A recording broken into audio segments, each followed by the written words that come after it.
والصلاة والسلام على أشرف الأنبياء والمرسلين سيدنا محمد وعلى آله وصحبه أجمعين. سبحانك لا علم لنا إلا ما علمتنا إنك أنت العليم الحكيم. اللهم علمنا وينفعنا وانفعنا بما علمتنا وزدنا علما وعملا يا أكرم الأكرمين.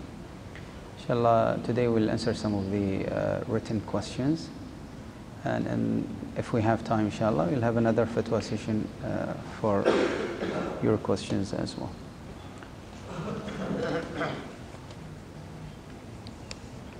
So the brother is saying about the days of Dhul Hijjah are important. What about the nights of Dhul Hijjah? They are also important. The day is usually used in two senses. Used as the day means the morning, so from Fajr till Maghrib, and used as the day as the 24 hours, that is the day and night. In this sense, the first days of Dhul Hijjah, usually it applies to both of them. However, the days are usually more important because most of the worships of the Hajj are in the days, that is in the morning's time. So it has more merits from this side. From this side, it has more merits. But however, the whole days are important. They are part of the sacred months in Islam, the 4 sacred months, and they are the 10 most important nights of the year, most important days and nights in the year. So they do have merits. However, the days have much more. Allah subhanahu wa ta'ala knows best. نعم. سؤال فضلا كلمة عن فضل العشرة الأولى من ذي الحجة وجزاك الله خير. هذه أجبنا عنها، سوينا جلستين عن فضائل العشر الأول من ذي الحجة وتكلمنا عنها أيضا في الخطبة، فلعل هذه قديمة قليلا.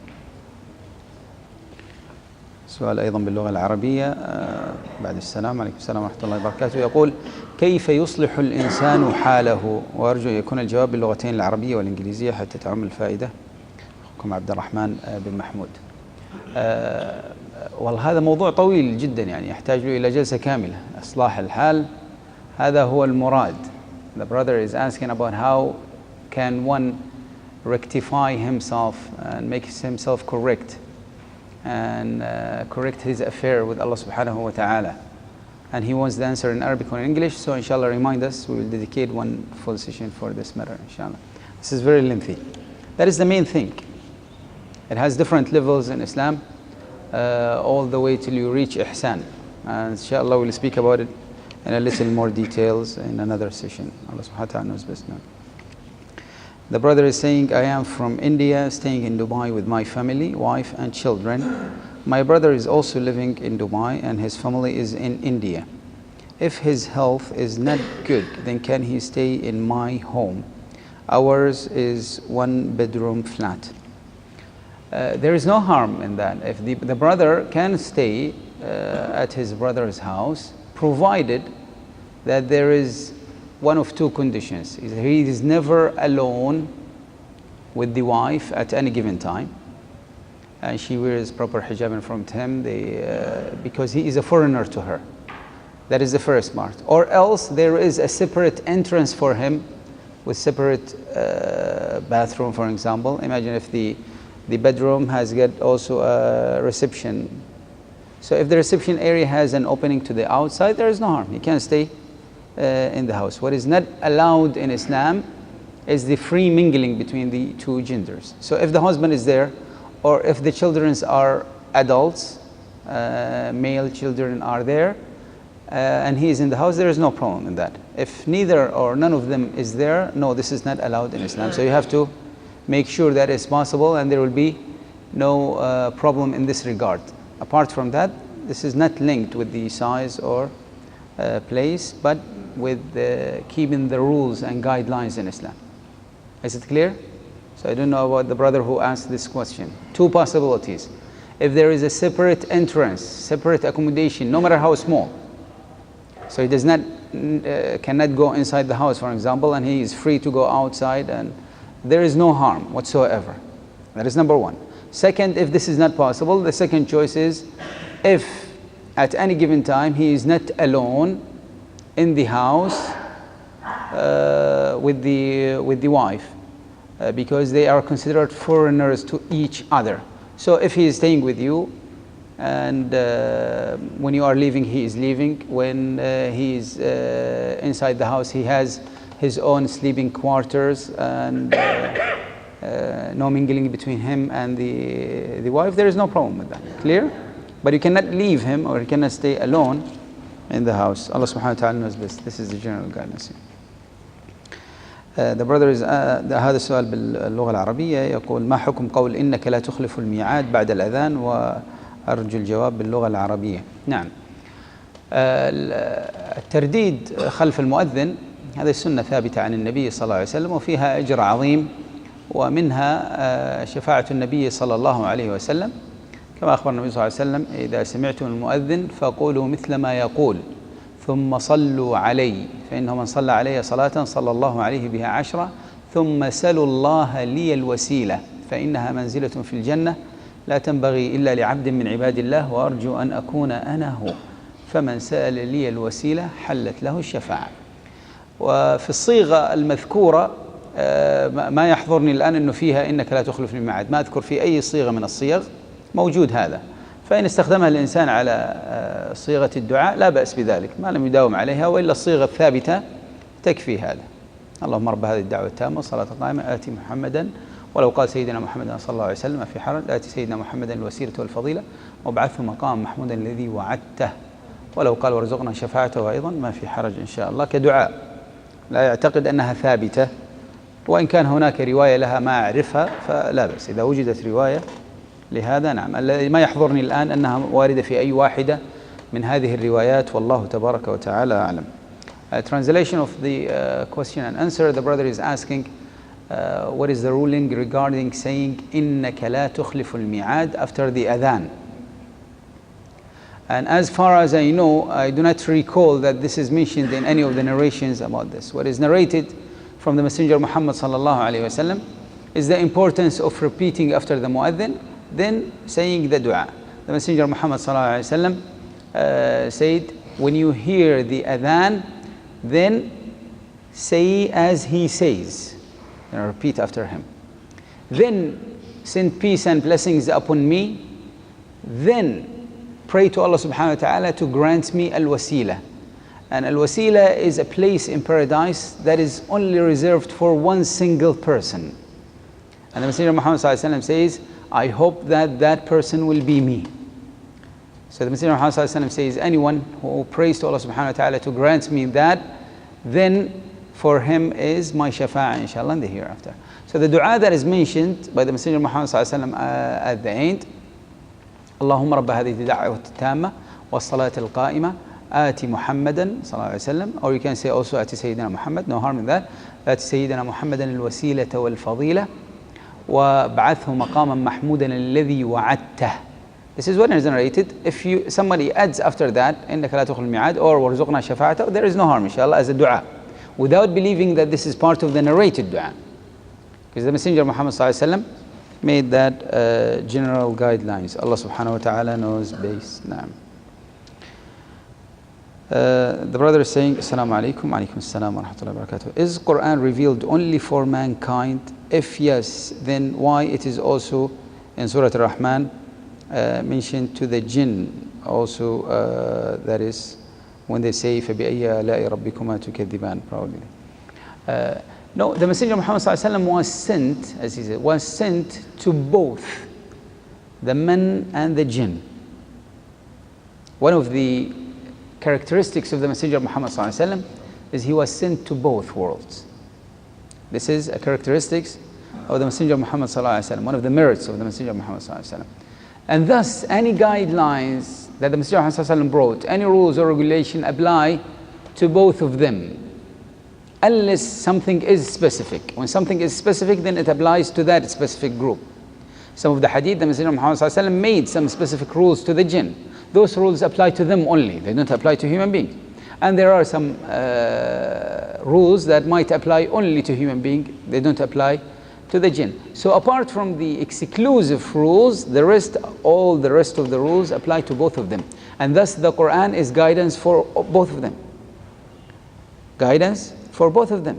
And that is why when they listened, as Allah subhanahu wa ta'ala mentioned in the Holy Quran, in Surah Al-Ahqaf, when they listened to the Holy Quran and they were surprised by it, and they liked it, and then they believed in it, and then they went as messengers to their people, calling their people to embrace Islam and join the Messenger of Muhammad sallallahu alaihi wasallam. And Group visited the Messenger of Muhammad sallallahu alaihi wasallam as well. And thus the Holy Quran generally applies to them as well. Allah subhanahu wa ta'ala knows best. Naam. Wa sallallahu ala sayyidina Muhammad wa ala alihi wa sahbihi wa sallam taslima. No problem. Yes, go on. Inshallah. Allah subhanahu wa ta'ala, we were told in many places that if we do so and so, we will enter directly to paradise. Yeah. And at the same time, I know one hadith, they said that Allah subhanahu wa ta'ala said no one will enter the paradise purely on the basis of his or her deeds. It's true.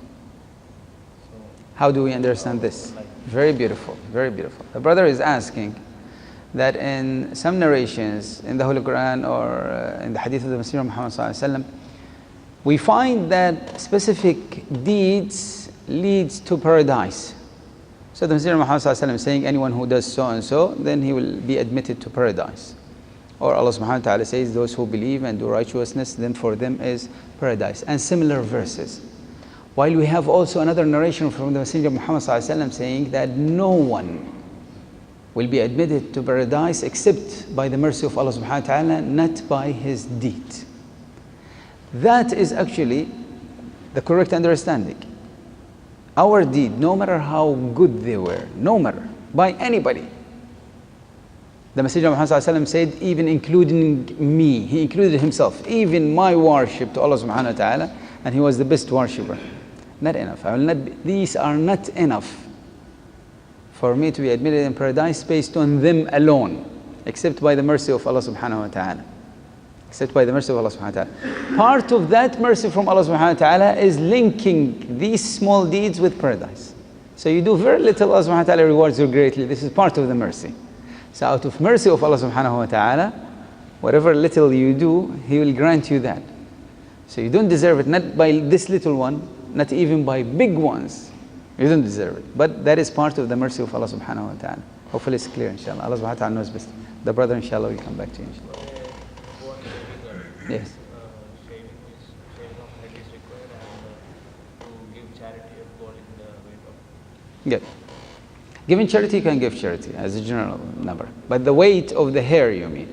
Shaving of the girl's hair specifically. Boy's hair, this is part of the sunnah, the newborn. But the girl's one is disputed. Some scholars say it is sunnah also, it applies to the same. The same hadith applies to the boys and girls alike. And many scholars follow this. However, there is another opinion that girls are excluded from that.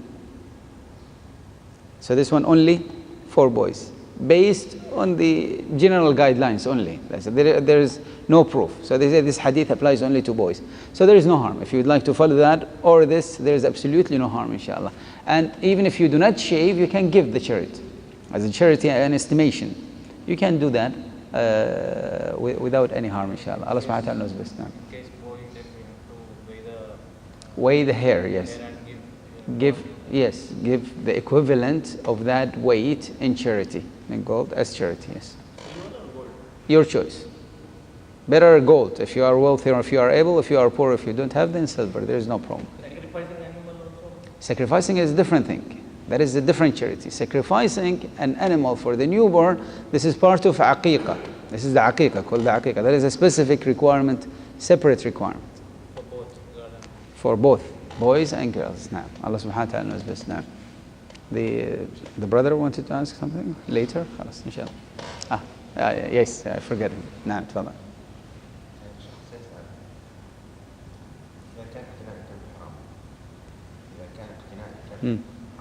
نعم. سؤال جيد. That's a good question. Saying if keeping dogs is not allowed in Islam, then it's permissible to trade in dogs or not. Keeping a dog is not always impermissible in Islam. The general rule is that keeping a dog without a need is not permissible in Islam. If there is a need for it, then it is permissible according to that need. And you should not keep it within the home. Inside the home, this is what is not allowed. Inside the house. So you have three different points. The first one, if there is a need for that dog. means, for example, a blind person needs it as a guide, or a policeman that needs it for searching or for checking or for following up or for detecting some elements, etc. That is the second part. Or for hunting or for guarding. So when there is a need for it, there is no harm. All of this is permissible. Hunting is mentioned directly in the Holy Quran. And in fact, Allah subhanahu wa ta'ala mentioned about the other animals that are used for hunting. It is permissible to eat their catch if they didn't catch it for themselves. They catch it for you. When they catch it for you, it's permissible to eat. Allah subhanahu wa ta'ala says, when you train them like dogs. When they are trained like dogs, that is when it's become permissible. So they obey. You tell it to hunt, it will hunt. You tell it to stop, it will stop. You tell it to leave the prey, it will leave it even if it's hungry. So it is obeying and it's trained. If you ask it to leave, for example, and it does not, and start eating, it's not allowed to eat. It caught it for itself, not for you. So it's not allowed to eat then. It becomes its own prey, its own food. So it's not allowed in Islam. When it starts eating or chewing, it does not stop. It caught it for itself, not for you. When it catches it for you and give it to you without eating, this is when it's permissible. So Allah subhanahu wa ta'ala says, وَمَا عَلَّمْتُم مِّنَ الْجَوَارِحِ مُكَلِّبِينَ. When you are training them like dogs are trained. So when they are trained in this manner, that is when any animal that you train, any kind of preying animal, hunting animal that you train in this manner, it becomes permissible. So we see from that the rules in Islam is that when there is a need for it, it is permissible. Is this clear? That is we have cleared this. Second one, when there is a need for it, don't keep it at home. The vast majority of scholars say you should not keep it at home. You can keep it outside in the garden, in nearby place, etc. Its own shed, and something similar to that. There is no harm in that.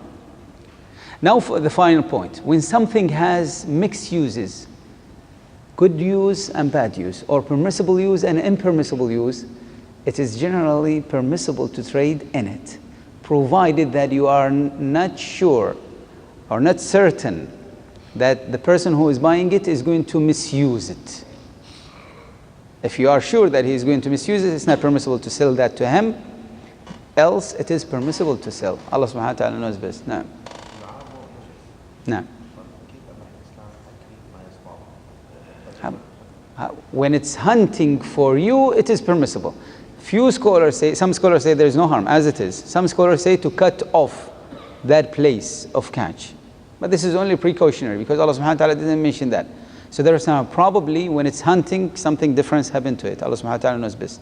Maybe most of the saliva, for example, will fall out and replaced with a new one that does not contain that amount of bacteria or something. Allah subhanahu wa ta'ala knows best. But the rule is like that. This is the rule.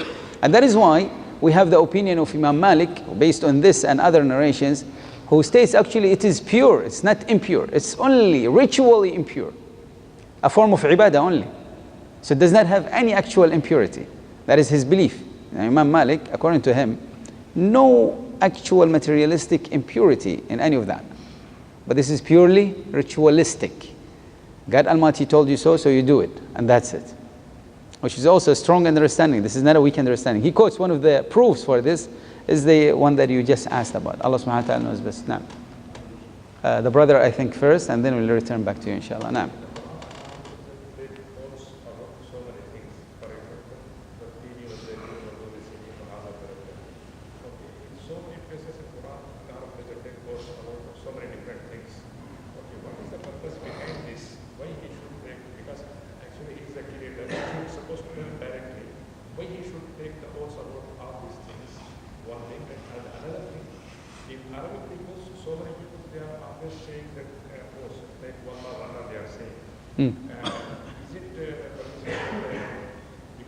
Repeatedly, you mean?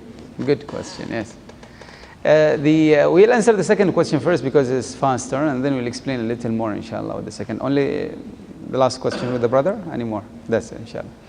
The brother is asking about people who swear a lot, saying wallahi or billahi, and he says he have seen many Arab people, whenever they are speaking, they are always saying wallah, wallah, wallah, all the time. So is this permissible or not? There are two types of oath. There is an oath that is determined and affirmed one saying, I will swear by Allah subhanahu wa ta'ala, so and so. So he says, Wallah, he says with seriousness. Means I want to swear. I want you to understand that this is the case.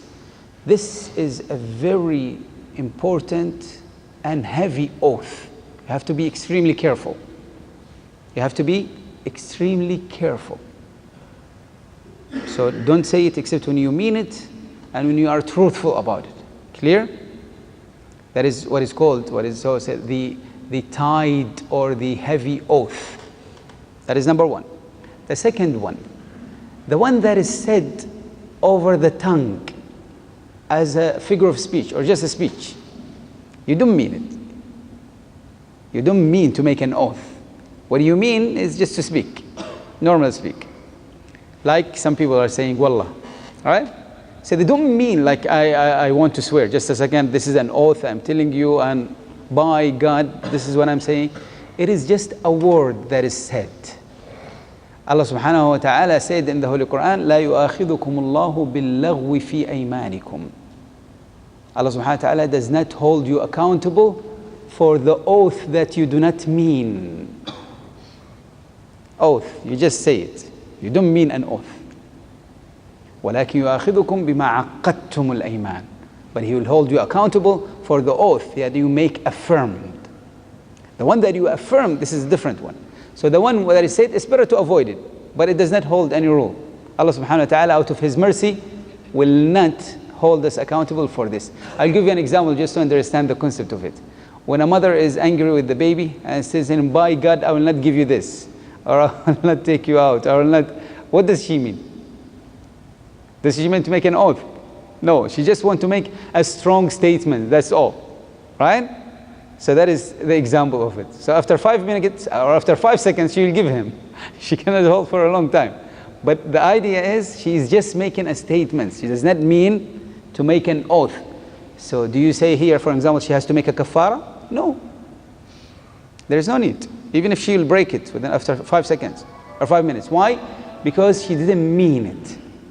If she meant it, so for example, you were in an argument, and a very lengthy argument, and it's not your use to make an oath, and then you just made a very firm oath that I'm not going to give you this or do that, or any kind of oath that you took, that is an oath that if you break it, then you have to give kafara, that you have to feed the 10 poor people, or clothe 10 poor people.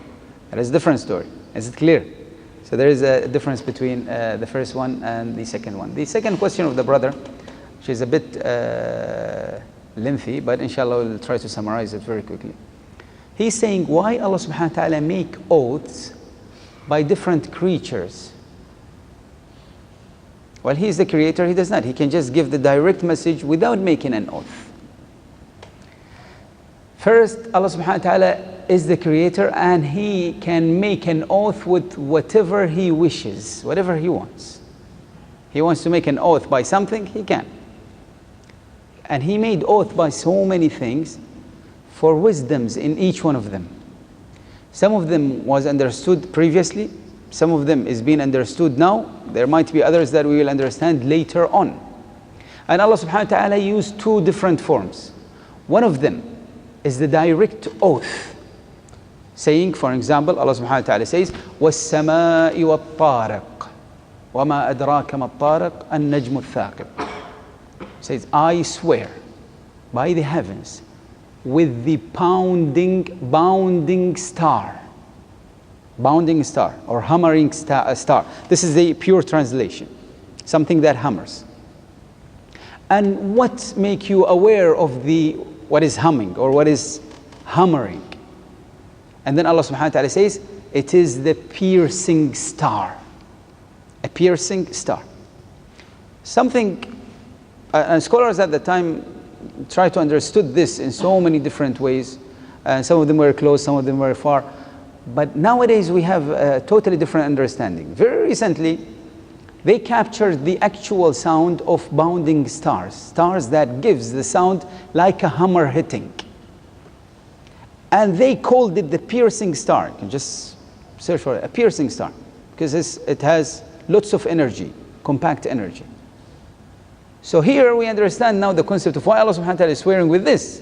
Especially, there are many other points in the same surah, but in the same surah, shortly after this, Allah subhanahu wa ta'ala says, verily, this is very precise speech.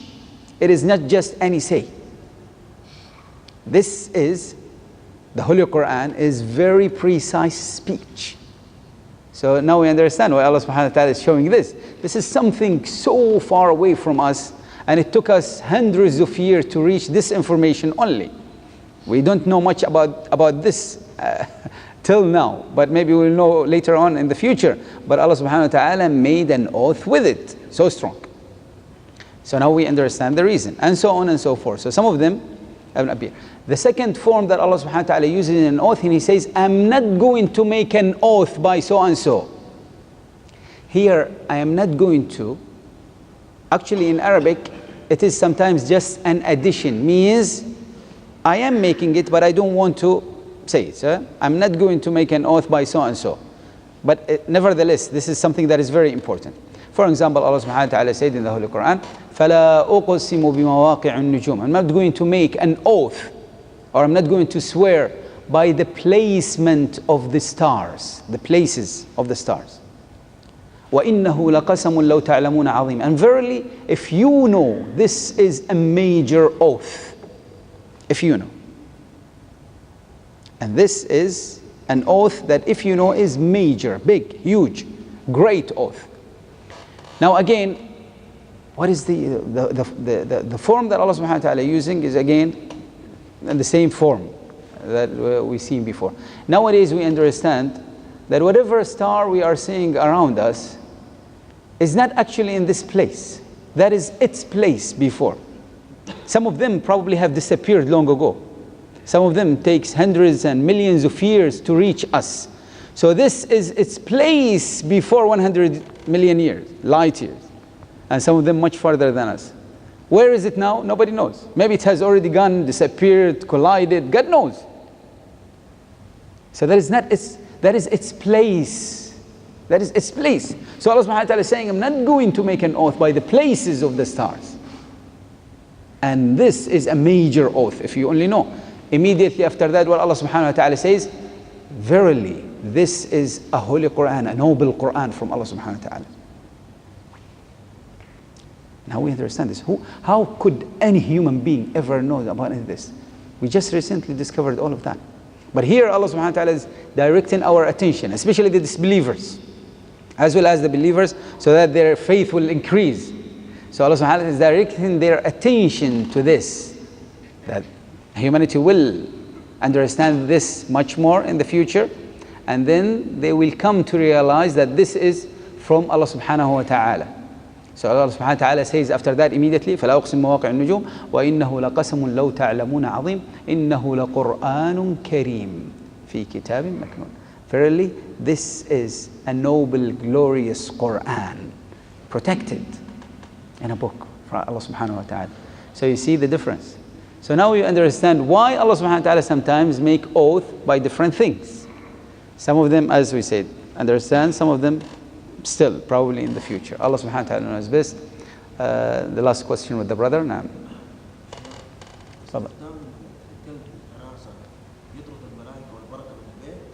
لا، إبقاؤه في داخل البيت هو الذي يطرد.